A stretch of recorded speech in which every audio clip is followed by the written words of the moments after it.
नमस्कार दोस्तों, आप देख रहे हैं RNI न्यूज बिहार। मैं हूं आपके साथ संध्या बेस्ट। दोस्तों, कुडनी विधानसभा सीट पर हुए उपचुनाव में सीएम नीतीश कुमार के पास खुद के फैसले को सही साबित करने का एक मौका था। बीजेपी ने दूसरी बार उपचुनाव जीतकर नीतीश एंड कंपनी को अपनी ताकत का एहसास करा दिया।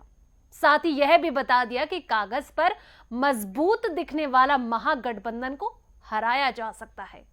यही नहीं, एहसास भी करा दिया कि नीतीश कुमार में अब वो बात नहीं है जिसके बल पर वे पलटी मार सियासत करते हैं।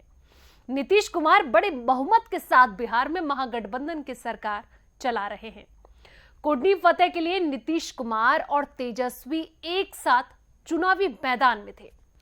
बैक से 5 दलों का समर्थन था, बावजूद इसके वहां गच्चा खा गए और जेडीयू उम्मीदवार की करारी हार हुई। अमूमन माना जाता है कि सत्ताधारी दल के पास अगर बहुमत हो तो उपचुनाव को बहुत गंभीरता से नहीं लेते हैं।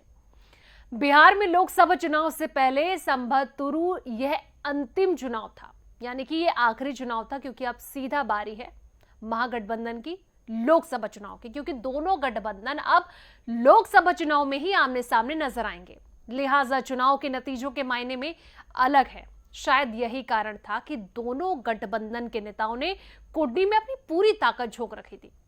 मजबूत दिख रहा महागठबंधन को हराने के लिए बीजेपी कुडनी में प्रयोग भी किया गया, जो सफल भी रहा।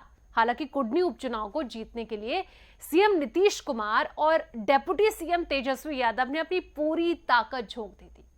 सभी तरह के सियासी कार्ड, सभी हथकंडे उन्होंने अपना लिए थे, लेकिन नतीजा उनकी उम्मीदों के बिल्कुल उलट रहा। 7 दलों के गठबंधन को बीजेपी ने अकेले ही परास्त कर दिया। यह दूसरा मौका था जब महागठबंधन को उपचुनाव में हार मिली थी। कुडनी से पहले गोपालगंज सीट पर भी बीजेपी ने आरजेडी को हरा दिया था।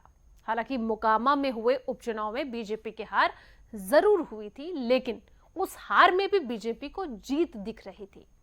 जीत दिखती भी क्यों नहीं, क्योंकि 30 साल बाद पहली बार बीजेपी ने वहां से चुनाव लड़ा और कुडनी उपचुनाव बीजेपी और महागठबंधन के लिए करो या मरो जैसी स्थिति थी। उपचुनाव में जीत का मतलब यानी कि 2024 जंग के लिए अपनी जमीन को तैयार करना।